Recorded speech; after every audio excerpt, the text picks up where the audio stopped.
Hi, everybody. This is Dan Stolbarger. Welcome to this week's KFIR Middle East Update. It's January 30th, and we're going to look back on the events of last week.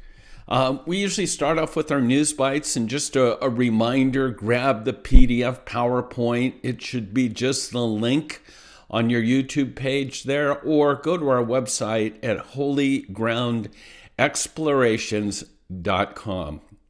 And just an FYI, we will be leaving for Israel on February 9th, and we'll be gone for just about a little more than a month. We'll be back in mid-March. And while in Israel, we will continue to send out the Middle East update, but it will only come as a PDF PowerPoint. While in Israel, I find it too difficult to rely on the internet, things such as like that, to get YouTubes out. So we will be covering everything from Israel, but again, as a PDF PowerPoint. Okay, let's take a look at the week that was. I found this very interesting because we're getting a lot of Biden administration stuff in regards to the Palestinians and the Iranians and stuff like that.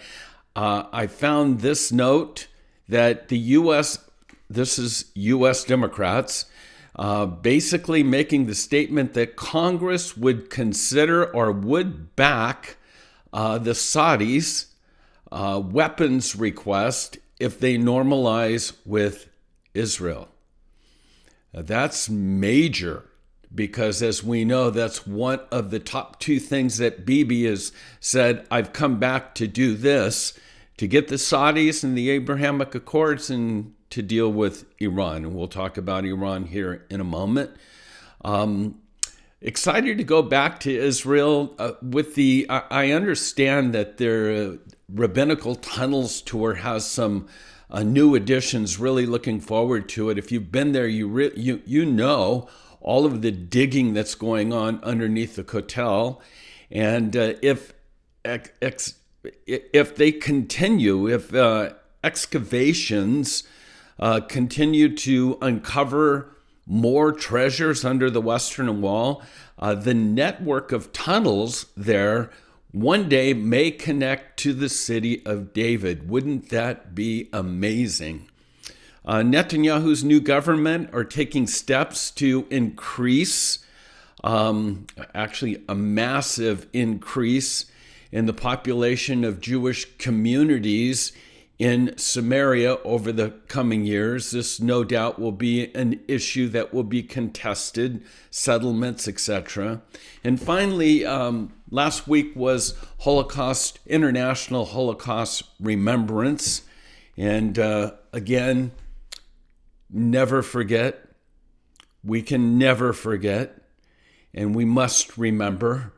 If you've been to Israel, you know about Yad Vashem, and Yad Vashem simply means remember the names. I found this interesting that 23% of Dutch millennials believe that the Holocaust is a myth. And it's shocking to see the rise of anti-Semitism today. 23% of millennials deny that the Holocaust even took place. And again, think about Anne Frank. Think about the Nazis when they took over the Netherlands and the transports from the Netherlands to Auschwitz alone. 23% do not even believe there was a Holocaust. Well, let's get into our major articles this week. Again, tragically, we have to deal with terrorism in Jerusalem. There was a terror attack last Friday that left 7 people dead, 3 wounded in the ultra-Orthodox neighborhood Neiv Yaakov in East Jerusalem. Senseless. The world is condemning what's taken place. I just heard Biden's comments. But shortly after this incident, Gaza, Hamas Palestinian Jihad, they came out with a quote saying that the massacre was a natural response to the crimes of the Israeli occupation. Rejoicing in the streets, giving out sweets, fireworks, peace partner, right? And then, sadly, the next day, two Israelis, a father and a son, were shot seriously near the city of David by a 13-year-old Arab. He wrote in his textbook, because the Palestinian Authority textbooks that are being used in recent months incite violence. They promote the killing of Jews and, again, anti-Semitism. They glorify jihad, martyrdom. And he left this note in his textbook that simply said, God or victory or martyrdom. Forgive me, Mother, but you're going to be proud of me. Okay, let's go. Let's move on. A drone attack in Iran.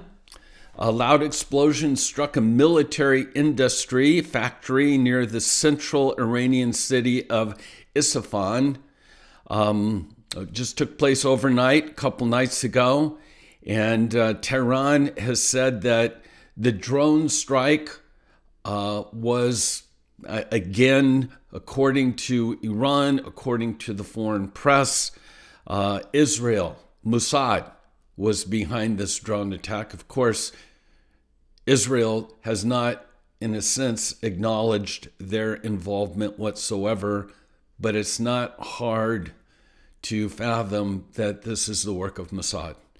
And again, I think it's just the beginning because of Bibi. Again, bring the Saudis in for the Abrahamic Accords. And the second thing is we have to deal with Iran. And again, nuclear Iran. The Islamic Republic of Iran has stockpiled enough nuclear materials to produce multiple bombs. This is according to the UN's atomic watchdog that was just released last week. Again, the quote is, Tehran is only a short technical step away from the 90% purity required for weapons-grade uranium. Again, the clock is ticking. Next up, there was, again, Hamas in Gaza. This is sort of deja vu. It happens every other month or whatever. Launched a couple rockets. One hit in an open field. The other two never made it out of Gaza. But Israel will consistently always retaliate when any bomb or any rocket is launched. And so, again, the IDF took out some military bomb-making underground facility in Gaza. And then, if it's not Gaza, it's Hezbollah up on the Lebanese border. Hezbollah activists have been harassing residents of the northern town of Metula. And what they're doing is they're shining a blinding green light, a laser, into Jewish homes, at pedestrians, and into the eyes of Israeli drivers. And this kind of laser is so strong that it can cause irreparable damage to the retina, to people's eyes, including permanent blindness. The IDF has not yet found a solution to this problem. You can see the photos of that. A lot of hubbub, a lot of protests over what's going on with the judicial system, what Bibi and the Knesset is attempting to do. There's an article here from Ben Shapiro. Take the time to read it. Bottom line, the Netanyahu government is proposing reforms that would limit the power of the Supreme Court, not eliminate it, but would limit it. So again, take the time to read that. I'm running out of time for this week's update. I'd like to keep it around 10 minutes, and I'm about there. Keep in mind, Lincoln's just come over, and there's going to be a continued push for a Middle East peace plan. And there's an article that you can read there from some of our senators that are actually believing that it's closer than we might think. I doubt it. Seriously. Ain't going to happen. So that's our report for this week. Again, pray. Pray for the peace of Jerusalem. Pray for calm to come upon the Golden City, city of peace, Jerusalem. And keep us in your prayers as we're heading off again on the 9th of February. We've got a great group that's going. We're going to do two different things. We have a Revealing Israel trip, which is for first-timers. And then we've got a work trip. We call it our Talmidim trip. We've done it for the last 12 years.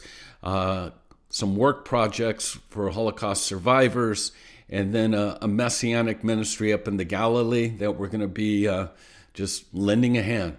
And so keep us in your prayers, and check out our website if you're interested in walking the land with us. It is a life-changing trip. So God bless you, and shalom.